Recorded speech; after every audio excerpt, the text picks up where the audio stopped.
2025 का प्रयागराज महाकुंभ मेला एक ऐसा आध्यात्मिक और सांस्कृतिक महोत्सव जो आस्था, परंपरा और आधुनिक तकनीक का अनोखा संगम बनने जा रहा है। ये महाकुंभ 13 जनवरी से 26 फरवरी 2025 तक आयोजित होगा और जिसमें करीब 45 करोड़ श्रद्धालु भाग लेने वाले हैं और प्रशासन इस दुनिया के सबसे बड़े समागम को सफल बनाने में दिनों रात लगा हुआ है। इसको लेकर पूरी तरह से प्रशासन सुरक्षा और व्यवस्था में लगा हुआ है। 92 सड़कों का नवीनीकरण, 30 पैटून पुलों का निर्माण और 800 से अधिक बहुभाषीय साइनेज श्रद्धालुओं की सुविधा के लिए तैयार किए गए हैं। कुंभ मेले के आयोजन के दौरान सुरक्षा को प्राथमिकता दी जा रही है। एआई आधारित सुरक्षा प्रणाली, अंडर वाटर ड्रोन और भीड़ प्रबंधन टीमों की सहायता से हर गतिविधि पर बारीकी से नजर रखी जा रही है। स्वास्थ्य सुविधाओं को मजबूत बनाने के लिए अस्थायी अस्पताल, इमरजेंसी मेडिकल सेवाएं और विशेष स्वास्थ्य दल तैनात किए गए हैं।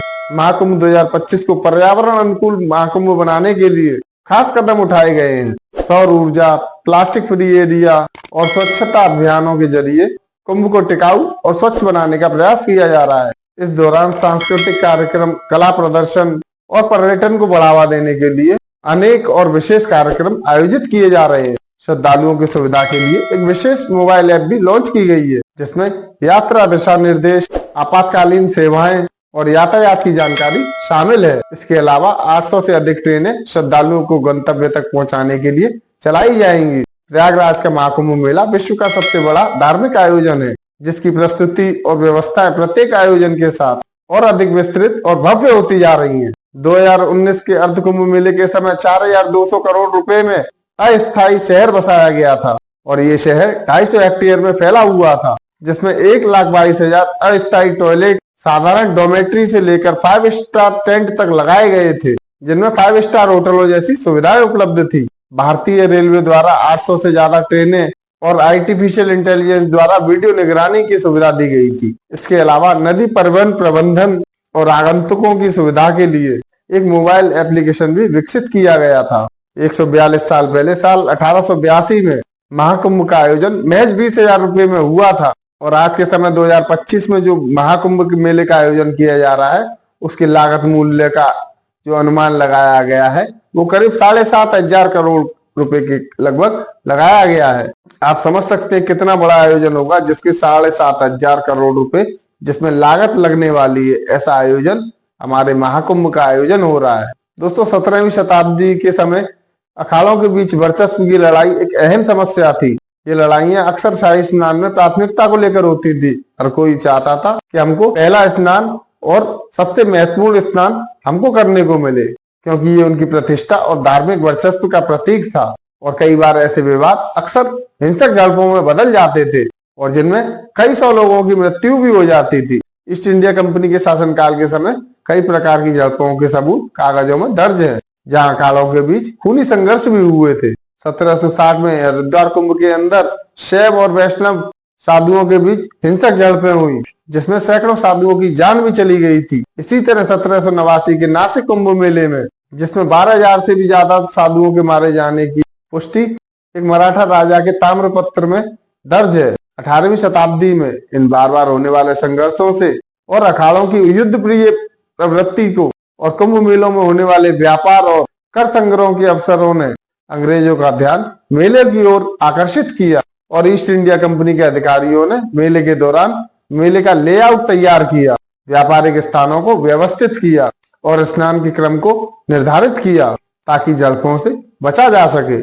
और साल 1947 में आजादी के बाद ये भूमिका राज्य सरकारों को सौंप दी गई।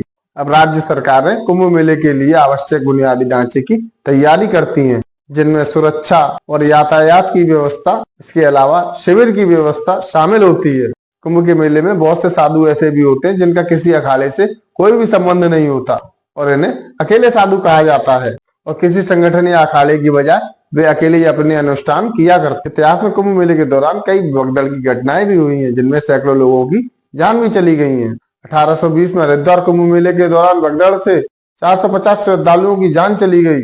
1996 के कुंभ मेले के दौरान भगदड़ हुई तो उसमें भी 50 लोगों की जान चली गई और इन घटनाओं ने प्रशासन का ध्यान अपनी ओर आकर्षित किया और भीड़ प्रबंधन और इंफ्रास्ट्रक्चर के लिए मजबूर किया। हर कुंभ मेले के दौरान सीखी गई चीजों को अगली बार और बेहतरीन तरीके से किया जाता है। इसके अलावा कुंभ मेला स्थानीय अर्थव्यवस्था के लिए एक बहुत बड़ा आर्थिक इंजन भी है। लाखों तीर्थ यात्रियों और पर्यटकों के आगमन से होटल व्यवसाय, परिवहन व्यवसाय और स्थानीय सेवाओं में भारी वृद्धि होती है। 1796 और 1808 के कुंभ मेलों में 20 से 25 लाख श्रद्धालु शामिल हुए थे। 1892 से 1908 के बीच जब भारत भयंकर महामारी से जूझ रहा था, उस समय श्रद्धालुओं की संख्या घटकर मात्र 3 से 4 लाख ही रह गई थी।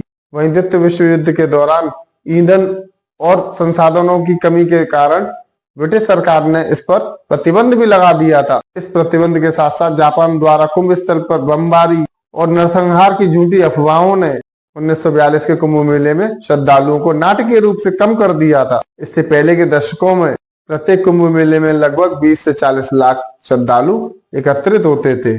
आजादी के बाद से कुंभ मेलों में श्रद्धालुओं की संख्या में अचानक से बहुत वृद्धि बढ़ी और 1954 के कुंभ मेले में करीब 50 लाख से भी अधिक श्रद्धालु कुंभ मेले में पहुंचे थे।